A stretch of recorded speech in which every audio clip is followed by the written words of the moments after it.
সারা দেশের যে মসজিদগুলোতে খতমে তারাবির নামাজ হচ্ছে না? আমাদের এই মসজিদেও হচ্ছে, প্রতিটা মসজিদে হচ্ছে। এই মসজিদে এবার আলহামদুলিল্লাহ 3 জন হাফিজ সাহেব তারাবি পড়াচ্ছেন। বলেন আলহামদুলিল্লাহ। হাফিজ সাহেব যত বেশি তত ভালো। কি প্রেসার!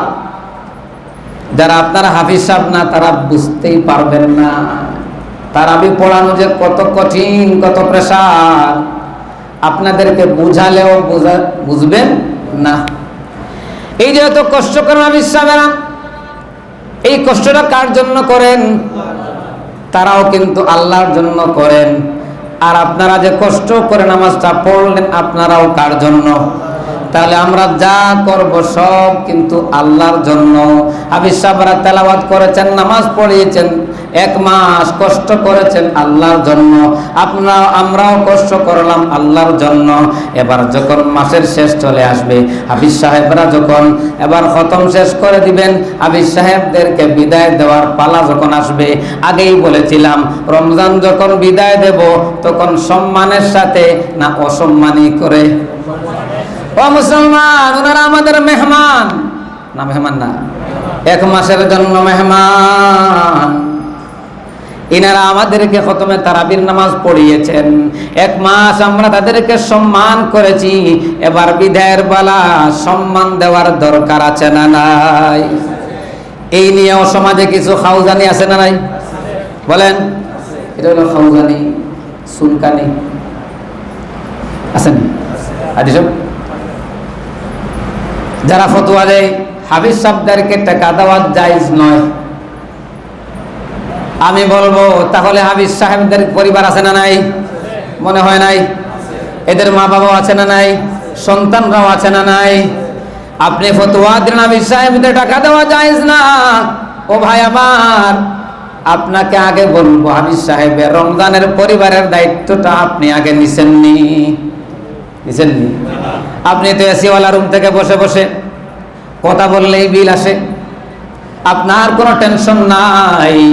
একজন হাফিজ সাহেব সন্তান বাড়ি থেকে হা করে তাকাইয়া আছে, বাবা তারাবির নামাজ পড়ে আসবেন। প্রতিদিন সন্তান ফোন দেয়, বাবা নয়া জামা কিনছো নি? পাশের বাড়ির সব নয়া জামা কিনে ফেলেছে, তুমি আমাদের জামা কিনছো নি? স্ত্রী বলে আমার শাড়ি কিনছো নি? মা বলে আমার শাড়ি কিনছো নি? বাবা বলে আমার লঙ্গি তুমি কিনছো নি? হাফিজ সাহেব বলে সব হবে, একটু ধৈর্য ধরো। রমজান মাসে এবার আমরা যখন হাফিজ সাহেবদেরকে সম্মানে দিলাম, কি দিলাম? এটা কোনো বিনিময় নয়, এটা কোনো পারিশ্রমিক নয়। হ্যাঁ, যদি পারিশ্রমিক কেউ দেয়, বিনিময় কেউ দেয়, তাহলে জায়েজ হবে না। আচ্ছা বলেন তো, আমরা যখন হাফিজ সাহেবদেরকে সম্মানী দেই তখন কি বলি? এই নেন আপনার 1 মাসের বিনিময়। বলি কি? বলি হাদিয়া। কি বলি? আপনাদেরকে সম্মানী দিলাম, হাদিয়া দিলাম। এবার হাদিয়া দেওয়াও সুন্নত, নেওয়াও সুন্নত। হাদিয়া দিলাম, সম্মানী দিলাম, সারা মাস নামাজ পড়ালেন, তিনারা মেহমান। এবার বিদায়ের সময় সম্মান দেওয়ার দরকার মনে হয় নাই? ও মুসলমান ভাইরা আমার, এজন্য বিভ্রান্ত ছড়ানো যাবে না। আমরা কাউকে বিনিময় দিচ্ছি না।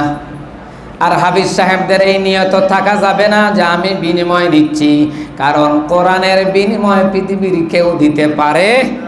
আল্লাহ পাক বলেন, ওয়ালা তাশতারু বিআয়াতি সামানান কলিলা। আমার কোরআনকে তোমরা স্বল্প মূল্যে বিক্রি করিও না। তার মানে বেশি মূল্যে বিক্রি করা যায়?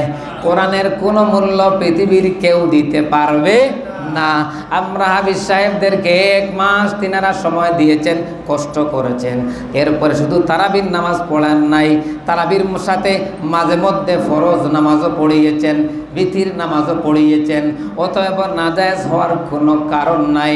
আমরা সবাই মিলে মন থেকে হাফিজ সাহেবদের জন্য, ইমাম সাহেব, সানি ইমাম, মুয়াজ্জিন, খাদেম যারা আছেন সবাই একটা মাস সবাই কিন্তু তাকাইয়া থাকেন।